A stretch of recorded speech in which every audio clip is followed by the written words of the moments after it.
إن الحمد لله نحمده ونستعينه ونستغفره ونعوذ بالله من شرور أنفسنا ومن سيئات أعمالنا من يهده الله فلا مضل له ومن يضلل فلا هادي له وأشهد أن لا إله إلا الله وحده لا شريك له وأشهد أن محمدا عبده ورسوله أما بعد فإن أفضل الحديث كتاب الله وأحسن الهدي هدي محمد صلى الله عليه وسلم وشر الأمور محدثاتها وكل محدثة بدعة وكل بدعة ضلالة وكل ضلالة في النار يا أيها الذين آمنوا اتقوا الله حق تقاته ولا تموتن إلا وأنتم مسلمون يا أيها الناس اتقوا ربكم الذي خلقكم من نفس واحدة وخلق منها زوجها وبث منهما رجالا كثيرا ونساء واتقوا الله الذي تساءلون به والأرحام إن الله كان عليكم رقيبا يا أيها الذين آمنوا اتقوا الله وقولوا قولا سديدا يصلح لكم أعمالكم ويغفر لكم ذنوبكم ومن يطع الله ورسوله فقد فاز فوزا عظيما أما بعد নিশ্চয়ই সকল প্রশংসা আল্লাহ সুবহানাহু ওয়া তাআলার, যিনি আমাদেরকে সুযোগ দিয়েছেন আরেকটি জুমাবারে সুস্থ সবলভাবে প্রেজেন্ট হওয়ার। আলহামদুলিল্লাহ। নিশ্চয়ই আমাদের মধ্যে এরকম অনেকেই আছেন, যা হচ্ছে বর্তমানে এই পৃথিবীতে, এই দেশে এবং এই সমাজে, এর মধ্যে আমাদের মধ্যে নিশ্চয়ই অনেকে আছেন যারা এই মুহূর্তে আমাদের থেকে পৃথিবী থেকে চলে গিয়েছেন, আমাদের মধ্যে আর নেই। তাদেরকে আল্লাহ সুবহানাহু ওয়া তাআলা এই পৃথিবী থেকে নিয়ে গিয়েছেন। আলহামদুলিল্লাহ, আল্লাহ সুবহানাহু ওয়া তাআলা আমাদেরকে সুস্থ সবল রেখেছেন, আমাদেরকে ভালো রেখেছেন, আমাদেরকে সেফ রেখেছেন, এবং তিনি আমাদেরকে তৌফিক দিয়েছেন যে আমরা জুমাবারে এসে জুমার সালাত আদায় করতে পারি, এবং আমরা যাতে খুতবাটা শুনতে পারি, এবং যাতে আমরা কিছু শিখতে পারি, এবং এটা যাতে একটা কারণ হয়ে দাঁড়ায় আমাদের গুনাহ মাফ হওয়ার, এটা যাতে একটা কারণ হয়ে দাঁড়ায় আমাদের আল্লাহর সন্তুষ্টি লাভ করার, এটা যাতে একটা কারণ হয়ে দাঁড়ায় আমাদের আল্লাহর কাছে যেতে পারে, এটা যাতে আমাদের একটা কারণ হয়ে দাঁড়ায় আমাদের হিসাবের, আমাদের আমলের খাতা ভারী হওয়ার, এটা যাতে একটা কারণ হতে পারে আমাদের জান্নাতে যাওয়ার।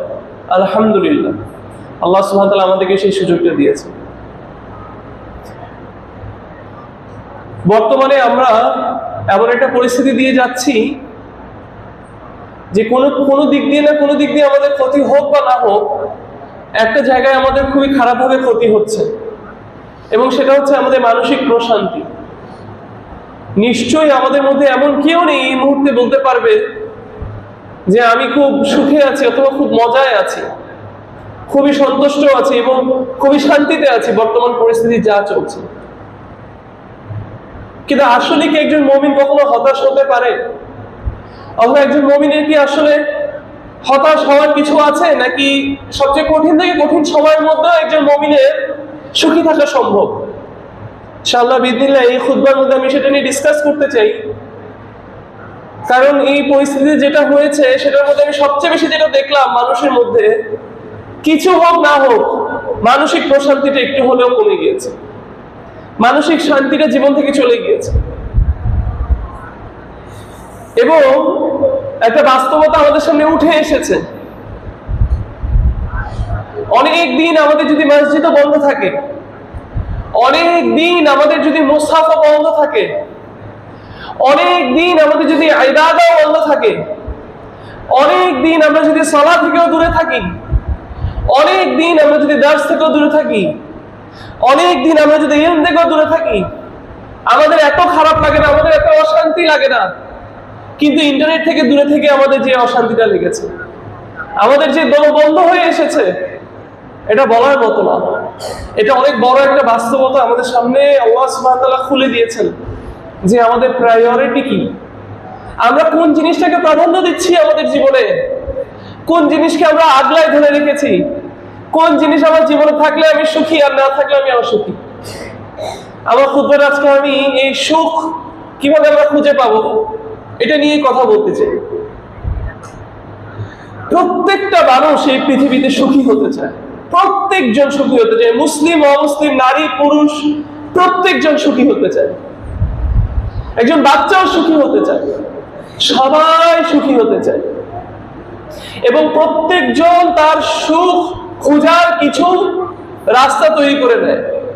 এবং কিছু জিনিস তার জীবনে সে তৈরি করে নেয় যে এটা যদি আমি আমার জীবনে পাই তাহলে আমি সুখী হব, যদি এটা আমার জীবনে না থাকে তাহলে আমি সুখী না। সে সুখী হতে পারে না, তার মনে প্রশান্তি থাকে না। কিন্তু বিষয়টা হচ্ছে যে আমি ধরেন ফর এক্সাম্পল আমি একটা গাড়ি তৈরি করেছি, আমি একটা গাড়ি তৈরি করলাম, এই গাড়িতে কোন তেল দিলে গাড়িটা ভালো চলবে বা ভালো চলবে না সেটা সিদ্ধান্ত কার, আমার নাকি আপনার? আমার। আমি জানি যেহেতু আমি গাড়িটাকে তৈরি করেছি, আমি জানি যে আমি গাড়িটাকে কিভাবে তৈরি করেছি, এবং আমি জানি এই গাড়ির মধ্যে কোন ধরনের তেল দিলে এই গাড়িটা ভালো চলবে। আমি জানি যে কয় মাস পর পর এই গাড়ির তেল চেঞ্জ করলে গাড়ির ইঞ্জিন ভালো থাকবে। আমার থেকে ভালো এটা কেউ জানবে না, কারণ আমি গাড়িটা তৈরি করেছি।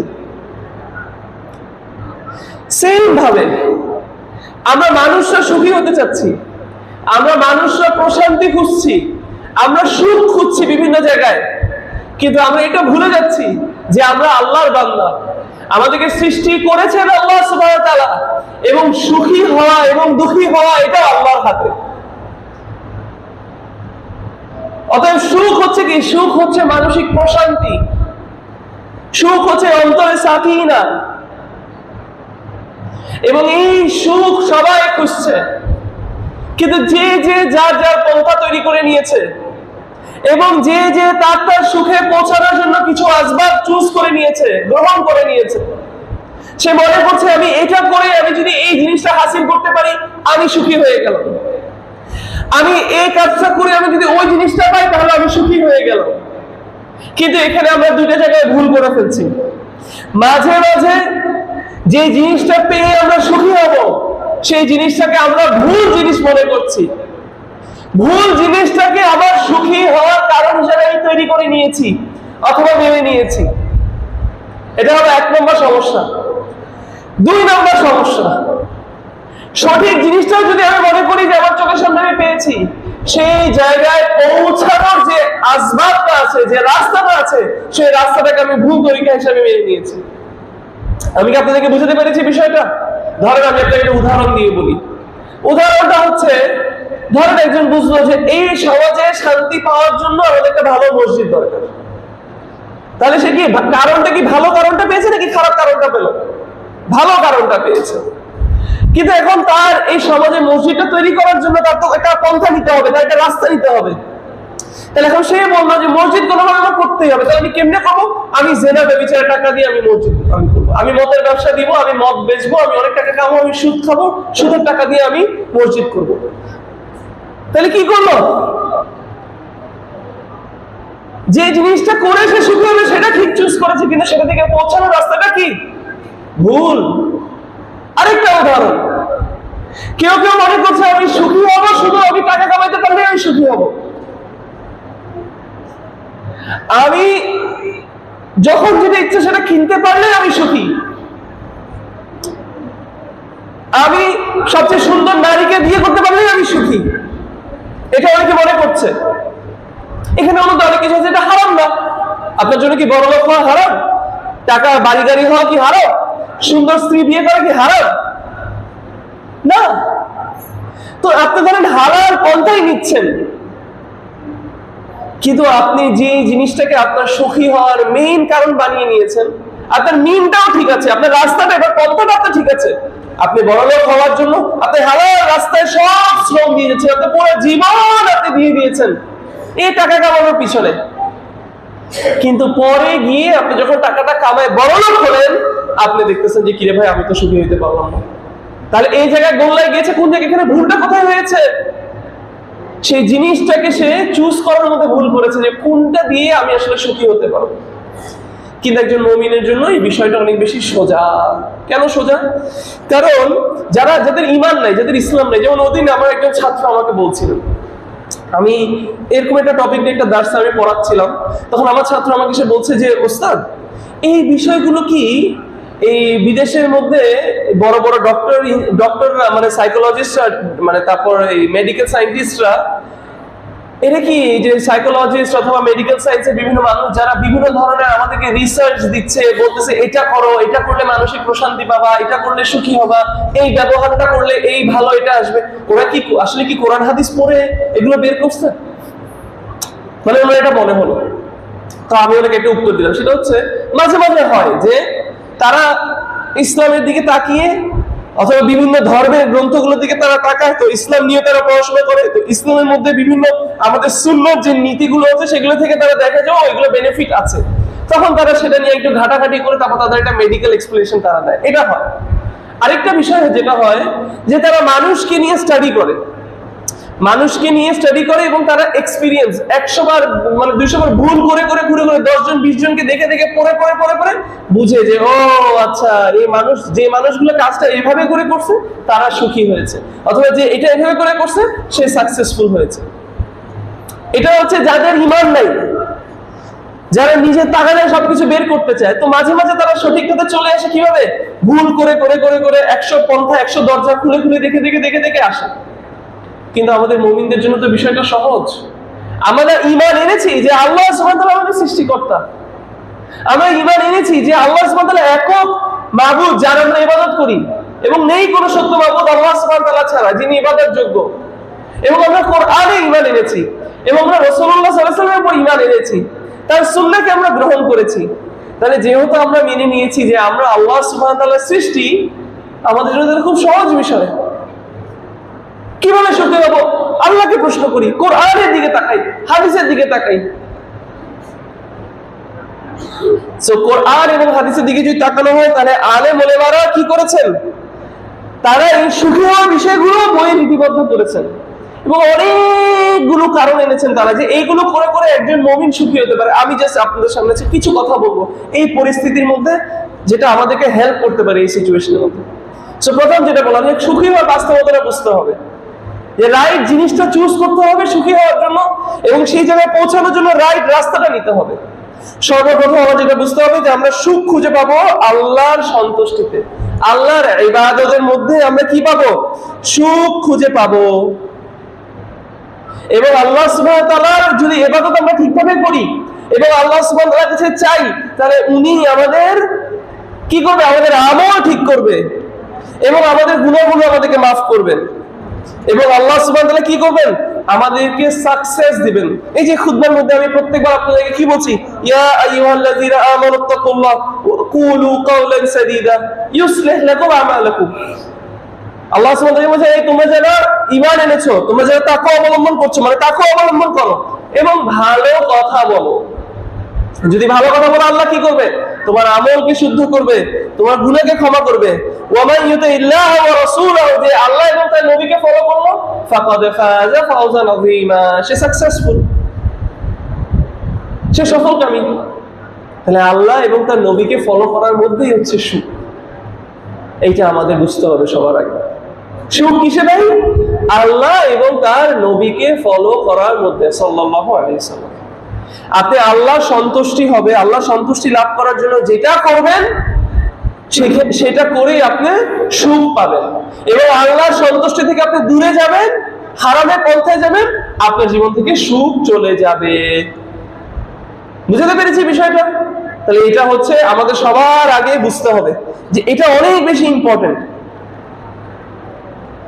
মানুষ সুখ খোঁজার ভুল জিনিসগুলোকে চুজ করে নিয়েছে। যে বললাম না, কেউ কেউ আছে মনে করছে যে সে বড়লোক হওয়ার জন্য, এরকম অনেক বড় লোকদের গল্প আছে। আমার নিজের জীবনে একটু গল্প, এরকম একটা গল্প আছে। খুবই বড় লোক একজন মানুষ, তার বাসায় আমি গিয়েছি, বাসাটা একদম রাজপ্রাসাদের মতো। তো সে ওখানের মধ্যে বসে আমাকে টেবিলের মধ্যে ভরে খাওয়া দাওয়া দিল, কিন্তু সে দেখলাম একটা প্লেটের মধ্যে, একটা ছোট বাটির মধ্যে সে ডায়াবেটিস বিস্কিট নিয়ে বসে বসে চাবাই চাবাই খাচ্ছে। আমার সামনে মিষ্টি খাওয়া দাওয়া ভরা। তা আমি তাকে বললাম যে আঙ্কেল, মানে খান না, আপনি শুরু করেন। বলে যে না আঙ্কেল, আমি আপনাকে একটা মজার কথা বলি, আমি যখন স্ট্রাগল করতেছিলাম, আমি যখন গরিব থেকে বড় লোকের দিকে যাচ্ছিলাম, ইনকাম করতাম, তখন আমি লালখান বাজার মোড় দিয়ে যেতাম, এবং লালখান বাজার মোড়ে একটা কেকের দোকান আছে, ফ্রেঞ্চ পেস্ট্রিজ, অনেক দাম ওখানে পেস্ট্রি গুলো, ওখানে কেক গুলো একটু দাম বেশি। তো উনি তখন এরকম আর্থিক অবস্থা ছিল না যে কেক গুলো খাবে, কিন্তু উনি বলতো যেদিন আমার টাকা হবে এই দোকানের সব কেক কিনে আমি খাবো। উনি বলছে আঙ্কেল, আজকে আল্লাহ আমাকে টাকা দিয়েছে, কিন্তু তার সাথে আল্লাহ আমাকে একটা ওষুধ দিয়েছে যে আমাকে ডাক্তার মিষ্টি কিছু খেতে নিষেধ করেছে। তাহলে তার টেবিল ভর্তি খাওয়া, কিন্তু সে খাওয়াটা চেখে খেতে পারছে না, তাহলে কি সে আসলে সুখটা পাইলো? তাহলে এখন আমাদের বুঝতে হবে, আপনি ইবাদত করে, আপনি আল্লাহর সন্তুষ্টি লাভ করার মতো কাজ করে আপনি যে সুখ পাবেন, আপনাকে পুরো দুনিয়াটাও দিয়ে দিলে আপনি সেই সুখ পাবেন না। তাহলে আমি কিভাবে বুঝবো আমি যে আসলে সুখী নাকি সুখী না? তিনটা জিনিস যদি আপনি আপনার মধ্যে পান, তাহলে আলেম ওলেমারা বলছেন, সালাফরা বলছেন যে আপনি সুখী। তার মধ্যে প্রথমটা হচ্ছে কি? প্রথমটা হচ্ছে আপনি যখন আল্লাহর কোন নিয়ামত পাচ্ছেন আপনি সেটাকে শুকরিয়া আদায় করবেন। আবারও বলছি, আপনি যখন আল্লাহর কোন নিয়ামত পাচ্ছেন এবং সারাক্ষণ আমরা আল্লাহর নিয়ামত পাওয়ার মধ্যে আছি, আপনার শুকর গুজার করতে হবে, আপনার শুকর প্রকাশ করতে হবে, আপনার হামদ প্রকাশ করতে হবে। এখন কি হামদ প্রকাশ করবো শুধু আলহামদুলিল্লাহ বলে? না, শুকর প্রকাশ করার একটা ওয়ে হচ্ছে, একটা রাস্তা হচ্ছে, একটা ধরন হচ্ছে যে আল্লাহ আপনাকে যে নিয়ামতটা দিয়েছে সেই নিয়ামতটাকে সঠিকভাবে ব্যবহার করা। উদাহরণ দিয়ে আপনাকে আমি বুঝিয়ে দিচ্ছি বিষয়টা। আল্লাহ আপনাকে একটা নিয়ামত দিল, টাকা, আলহামদুলিল্লাহ, শুকর আলহামদুলিল্লাহ, কিন্তু তারপর আপনার সেই টাকাটা আপনি হারাম রাস্তায় ব্যয় করছেন, তাহলে এটা শুকর না, এটা কুফর। এটা ওই কুফর না যে আপনাকে ঈমান থেকে বের করে দেবে, এটা কুফর মানে হচ্ছে যেটা শুকরের বিপরীত, অকৃতজ্ঞতা। বুঝাতে পেরেছি আমি বিষয়টা? আল্লাহ আপনাকে সন্তান দিয়েছে, এটা একটা নিয়ামত, তাহলে আপনার শুকর গুজার করতে হবে। কিভাবে?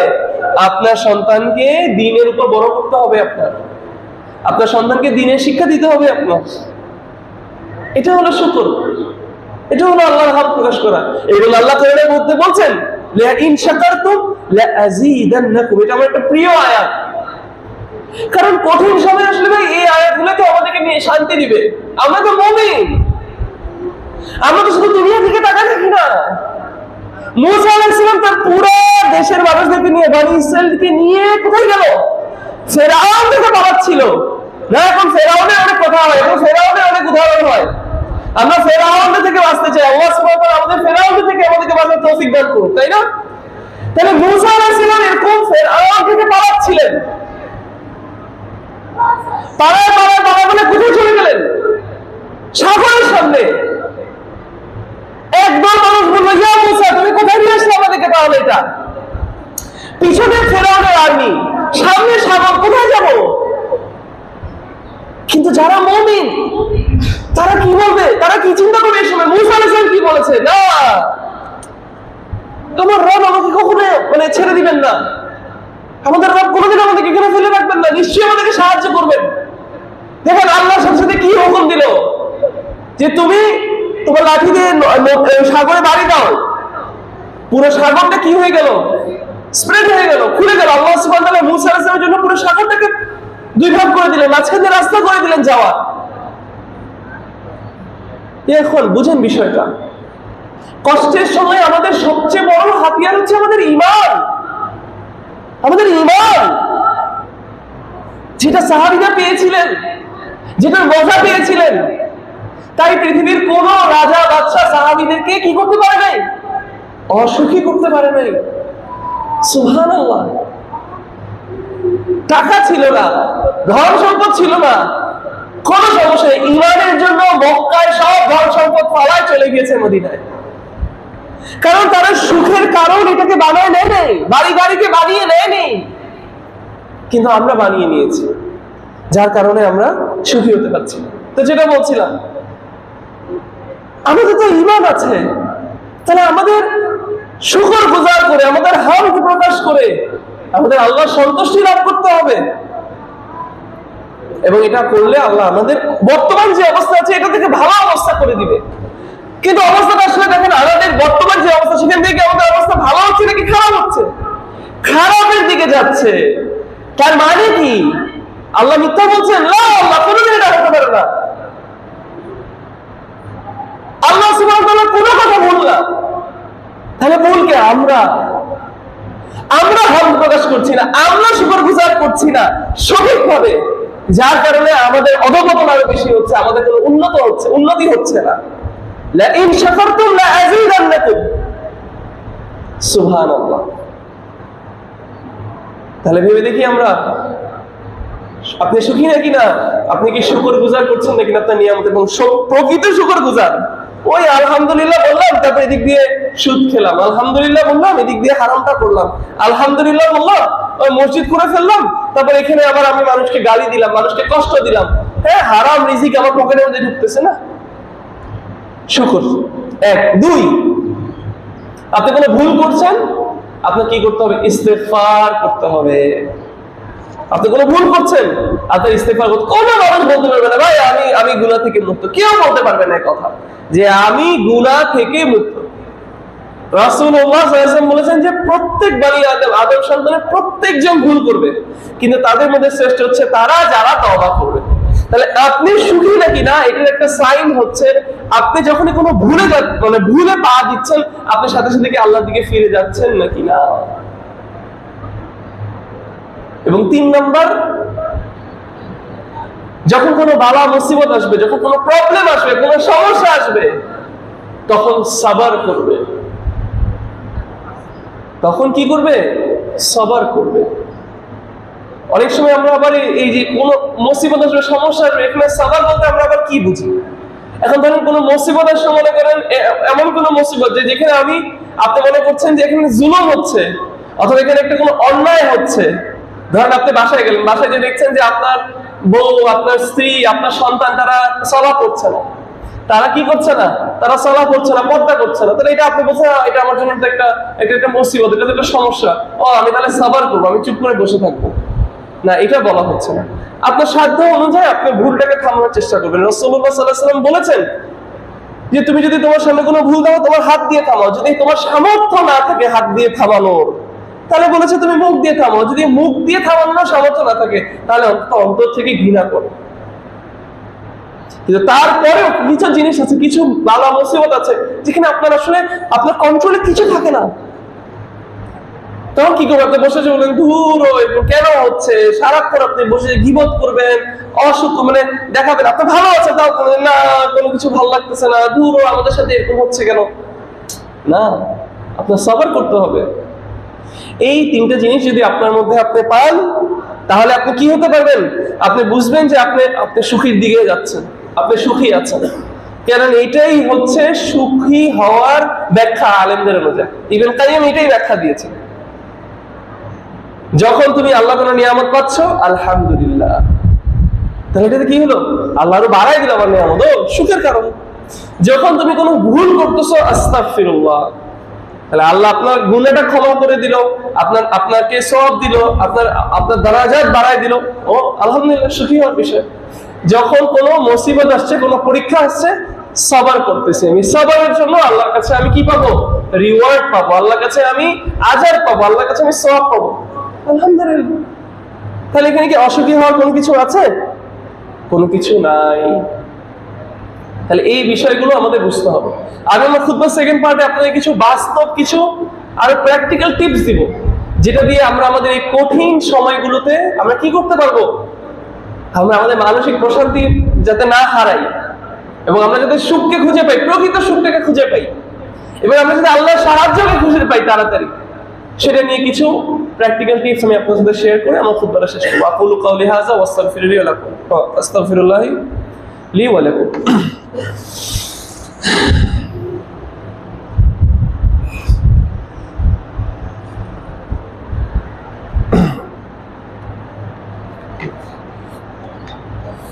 إن الحمد لله نحمده ونستعينه ونستغفره ونعوذ بالله من شرور أنفسنا ومن سيئات أعمالنا من يهده الله فلا مضل له ومن يضلل فلا هادي له وأشهد أن لا إله إلا الله وحده لا شريك له وأشهد أن محمدا عبده ورسوله أما بعد اللهم صل على محمد وعلى آل محمد كما صليت على إبراهيم وعلى آل إبراهيم إنك حميد مجيد اللهم بارك على محمد وعلى آل محمد كما باركت على إبراهيم وعلى آل إبراهيم إنك حميد مجيد।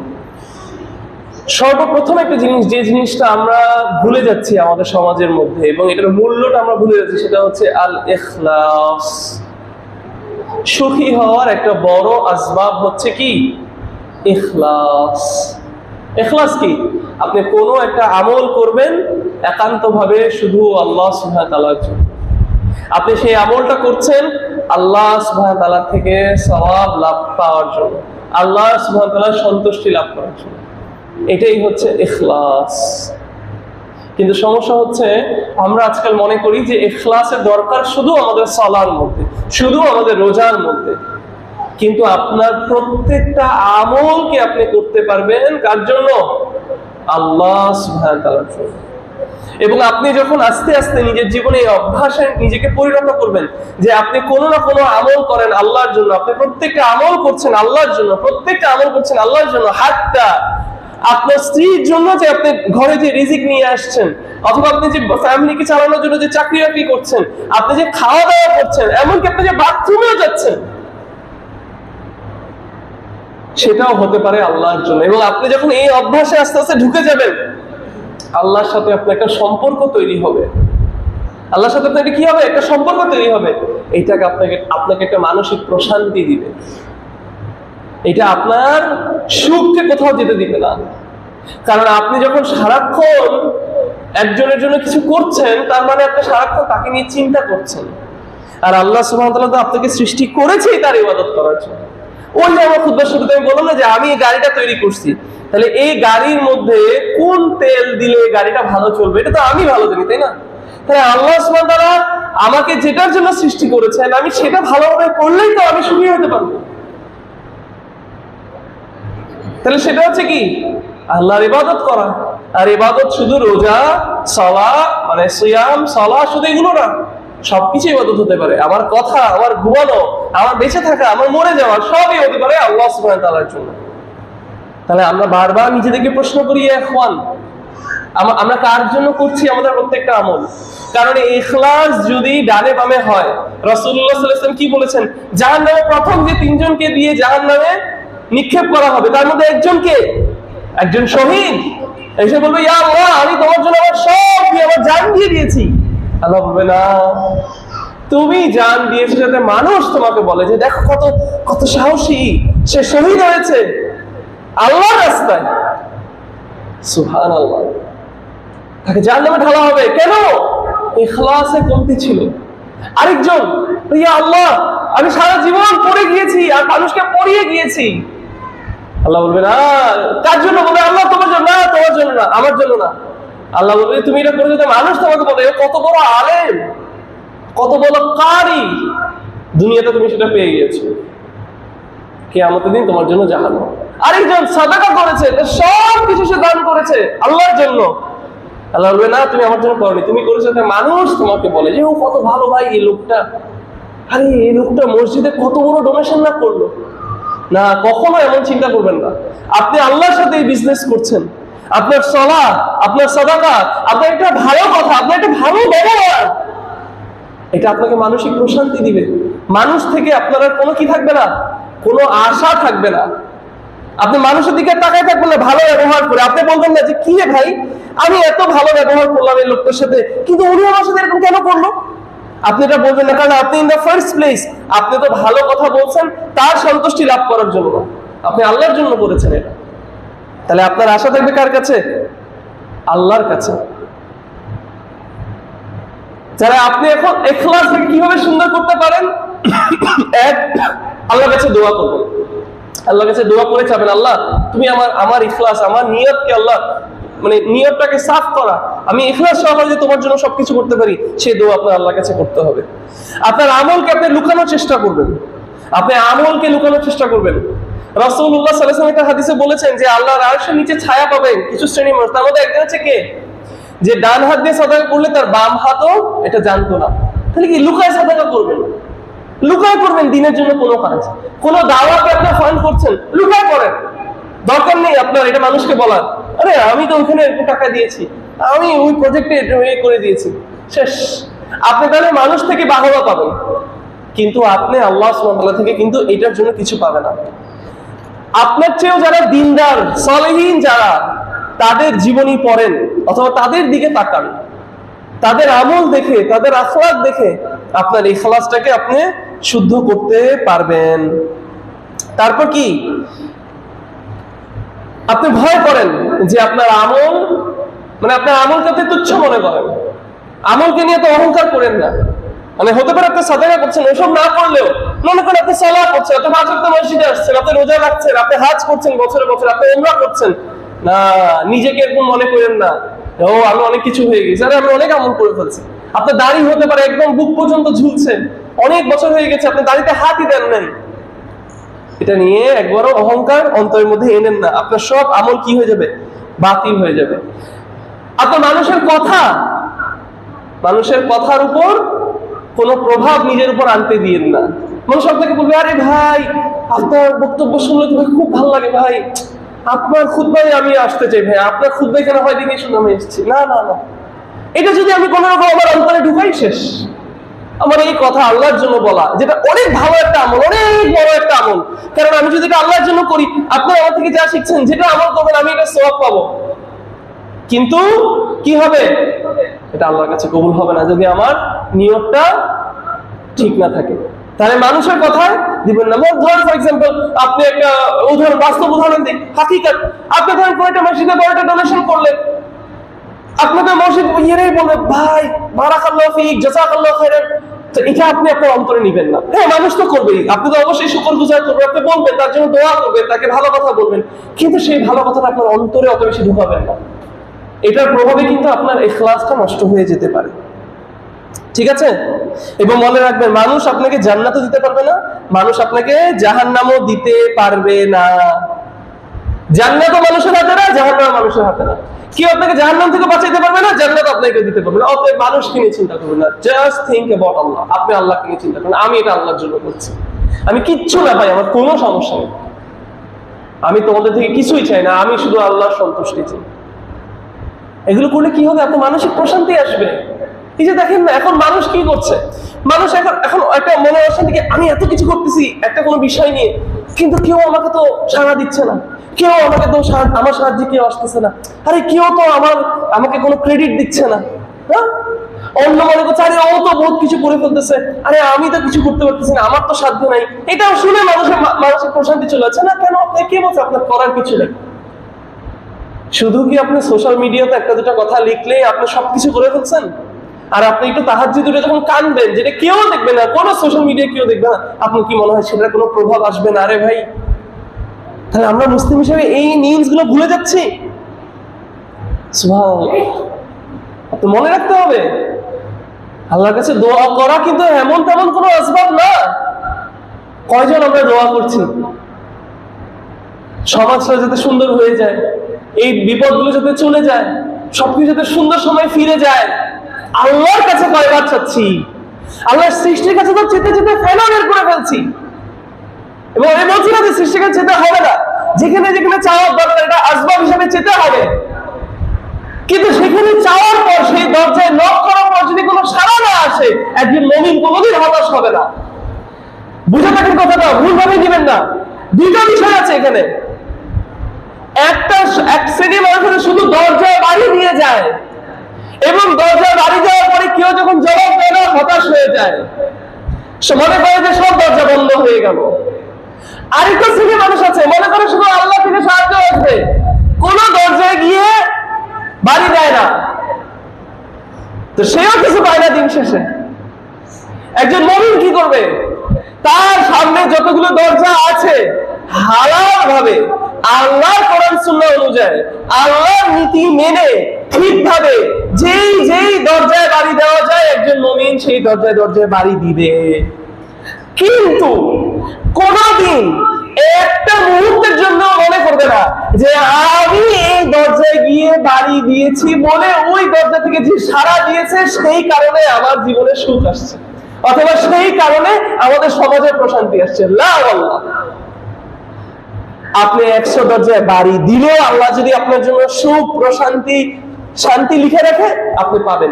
যদি না লিখে রাখে, আপনি 50,000 দরজায় বাড়ি দিয়ে উড়ে ফেললে আপনার কিছু হবে না।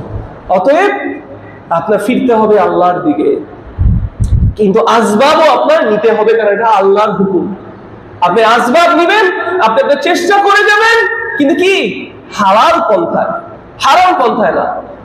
এবং বাকিটা না, আসলে এটা তো ভাষাগতভাবে বলে ফেলি, এটাও ভুল কথা। প্রথম থেকেই একদম শুরু থেকে শেষ পর্যন্ত সব সময়, প্রত্যেক দরজায় বাড়ি দেওয়ার সময়, এটা তো উদাহরণ কি দরজায় বাড়ি, বাট আপনি যাই চেষ্টা করছেন সমাজকে শুদ্ধ করার জন্য, পরিবারকে ঠিক করার জন্য, দেশকে ঠিক করার জন্য, যা যা আপনি করছেন না কেন সব চেষ্টা আপনি করে যাবেন হালাল ভাবে, এবং শুরু থেকে শেষ পর্যন্ত অন্তর কানেক্টেড থাকবে আল্লাহর সাথে। অন্তরে দৃঢ় বিশ্বাস থাকবে যে ভালোটা আসবে আল্লাহ থেকে, সুস্থতা আসবে আল্লাহ থেকে, প্রশান্তি আসবে আল্লাহ থেকে, সেফটি আসবে আল্লাহ থেকে, বিজয় আসবে আল্লাহ থেকে। অনেকে এখন কি করবে, এই সিচুয়েশনকে হেল্প করার জন্য কনসার্ট করবে। হ্যাঁ, এই যে প্যালেস্টাইনে আমাদের ভাই বোনরা মরছে, তো ওদের পাশে দাঁড়ানোর জন্য কি করছে, অনেকে কনসার্ট করছে, নাচ গান করছে। তো সেই নাচ গানে তারা পতাকা দিচ্ছে, এটাকে আমরা মুসলিমরা মনে করে নিচ্ছি আয় ভাই কত বড় কি হয়ে গেল। আরেকজন রাস্তার ফকির, গায়ে কাপড় ছিঁড়া, কিন্তু তাহাজ্জুদে আল্লাহর কাছে উঠে কাঁদতেছে, আল্লাহ তুমি আমার প্যালেস্টাইনের ভাইদেরকে সাহায্য করো, আল্লাহ আল্লাহ তুমি আমাদের মুসলিম ভাই বোনদেরকে সাহায্য করো, আল্লাহ। আসছে, আবার আসছে, এই হুজুর গুলো আছে খালি এগুলো দিয়ে। সুবহানাল্লাহ, আমাদের প্রায়োরিটি ঠিক করতে হবে। আল্লাহ কোরআনের মধ্যে বলেন যতক্ষণ পর্যন্ত তুমি তোমার নিজের অবস্থা ঠিক করবে না, আল্লাহ সে কওমের অবস্থা বদলাবে না। আসুন আমরা এই জিনিসগুলো থেকে শিক্ষা নেই, আমরা এই জিনিসগুলো বুঝি, আমরা দোয়াকে আমাদের আসবাব হিসাবে নেই, আল্লাহর কাছে চাওয়া, আল্লাহর কাছে কান্না করে করে চাই যা সমস্যা হচ্ছে এখন এই সমস্যাগুলো যাতে একটা সলিউশন আসে, ভালো জিনিসটা যাতে মুসলিম উম্মার কল্যাণের দিকে আসে, এবং মুসলিমরা যাতে ইউনাইটেড থাকে, এবং আমরা হারাম কোন রাস্তাকে বেছে না নেই। এখন মনে রেখেন, দুনিয়া আপনি আছেন 2 দিনের জন্য। আপনি যে জিনিসকে মনে করছেন আপনার সবকিছু, আপনি যদি মৃত্যুর পরে যে দেখেন যে আপনি সবকিছু করছেন কিন্তু ভুল পন্থায় করেছেন, দেখে আপনার কাজটাকে আল্লাহ সুবহানাহু সামনে কবুল হলো না, এটা কিন্তু অনেক কষ্টকর বিষয় হবে। এই জন্য আমাদের কোরআন সুন্নাহ আমাদেরকে কি বলেন, সাহাবীরা কি করেছেন, তো ভেবে দেখেন।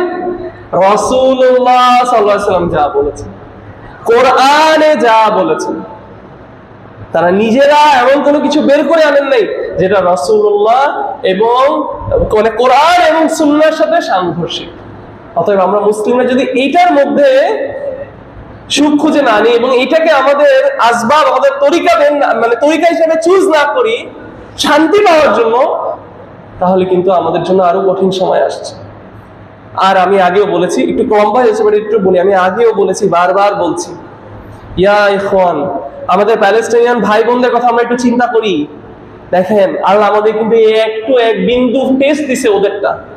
কি আমাদের কি কয়েকদিন ইন্টারনেট ছিল না, তাই না? চিন্তা করেন, তাদের ইন্টারনেট নাই, তাদের পানি নাই, তাদের ইলেকট্রিসিটি নাই, তাদের কোনো বিদ্যুৎ, তাদের কোনো বাসা নাই, তাদের মাথার উপর সারাক্ষণ বোম ফেলা হচ্ছে। এখন আমরা কিন্তু গাফেল হয়েছিলাম, বারবার বলেছে, বারবার আমাদের মাশায়েখরা কিন্তু বলেছে মিম্বারে মিম্বারে, আমরা তাদের জন্য দোয়া করি, আমরা তাদের কষ্টটা ফিল করি, যেভাবে পারি আমরা দাঁড়াই, হারাম পন্থাগুলোকে আমরা ত্যাগ করি, নিজেদেরকে আমরা শুদ্ধ করি, কারণ কোন দিন কিন্তু এটা আমাদের উপর আসবে।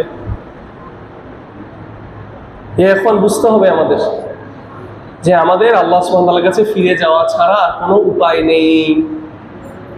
আমার এই কথাগুলোকে আল্লাহ সুবহানাহু ওয়া তাআলা কবুল করুন। আমি যদি কোনো কিছু ভুল বলে থাকি, আল্লাহ সুবহানাহু ওয়া তাআলা তুমি আমাকে ক্ষমা করো। আল্লাহ তুমি আমাদের সমাজের মধ্যে প্রশান্তি ফিরিয়ে দাও। আল্লাহ তুমি আমাদের মুসলিমদের মধ্যে আল্লাহ তুমি শান্তি ফিরিয়ে দাও। আল্লাহ তুমি এই দেশের অবস্থা আল্লাহ তুমি নরমাল করে দাও, এবং আল্লাহ তুমি প্রত্যেকজনের হক তার কাছে বুঝিয়ে দাও, এবং আল্লাহ তুমি আমাদেরকে তৌফিক দান করো যাতে আমরা প্রত্যেকজন এই দেশের নাগরিক এবং এই পৃথিবীর প্রত্যেকজন মুসলিম যাতে কোরআন সুন্নাহ অনুযায়ী তাদের জীবনটাকে আল্লাহ তারা যাতে জীবনটাকে তারা গাইড করতে পারে, এবং তাদের জীবনটা যাতে তারা চালাতে পারে কোরআন সুন্নাহ অনুযায়ী। আল্লাহ তুমি আমাদের এই পুরো পৃথিবীর যতগুলো মুসলিম রাষ্ট্রপ্রধানরা আছে, আল্লাহ যতগুলো রুলার্সরা আছে, আল্লাহ তুমি তাদেরকে এবং আমাদের সবাইকে আল্লাহ তুমি হেদায়েত দান করো, তুমি আমাদের সবাইকে দ্বীনের বুঝ দান করো, তুমি আমাদের সবাইকে কোরআন এবং সুন্নাহর বুঝ দান করো, তুমি আমাদের সবাইকে তৌফিক দান করো যাতে আমরা আমাদের ঘর, আমাদের দেশ, আমাদের সমাজ, আমাদের মসজিদ, আমরা যাতে সবগুলো জায়গা আল্লাহ তোমার সন্তুষ্টি অনুযায়ী আমরা যাতে পরিচালনা করতে পারি। আল্লাহ তুমি আমাদের ভুলগুলোর জন্য তুমি আমাদেরকে ক্ষমা করে দাও। আল্লাহ তুমি আমাদের ভুল কথাগুলোর জন্য আমাদেরকে ক্ষমা করো। আমাদের ভুল আমলগুলোর জন্য আমাদেরকে ক্ষমা করো আল্লাহ। আমাদের গুনার এফেক্ট গুলো আল্লাহ তুমি আমাদের থেকে সরিয়ে নাও আল্লাহ। তুমি আমাদেরকে ক্ষমা করে দাও, আমাদের গুনাহগুলো তুমি ক্ষমা করে দাও, এবং গুনার যে এফেক্ট গুলো আছে সেগুলো তুমি আমাদের থেকে সরিয়ে নাও ইয়া আল্লাহ। তুমি আমাদের সেফটি ফিরিয়ে দাও ইয়া আল্লাহ। তুমি আমাদের সবাইকে জান্নাতুল ফিরদৌস দান করো ইয়া আল্লাহ। আকুলু কাওলি হাযা ওয়াস্তাগফিরুলি ওয়া লাকুম আকিমুস সালাত।